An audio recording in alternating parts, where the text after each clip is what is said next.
قال رسول الله صلى الله عليه وسلم: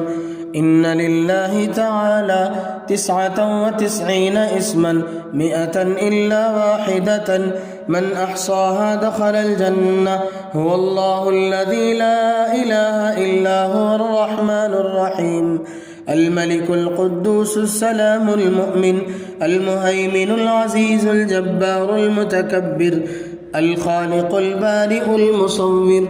الغفار القهار الوهاب، الرزاق الفتاح العليم،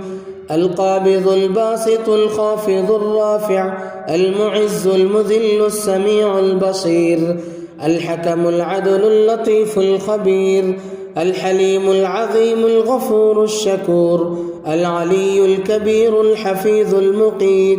الحسيب الجليل الكريم الرقيب، المجيب الواسع الحكيم، الودود المجيد الباعث الشهيد، الحق الوكيل القوي المتين، الولي الحميد المحصي، المبدئ المعيد المحيي المميت، الحي القيوم الواجد الماجد، الواحد الأحد الصمد، القادر المقتدر المقدم المؤخر، الأول الآخر الظاهر الباطن، الوالي المتعالي البر التواب، المنتقم العفو الرؤوف، مالك الملك ذو الجلال والإكرام، المقسط الجامع الغني المغني، المانع الضار النافع النور، الهادي البديع الباقي، الوارث الرشيد الصبور.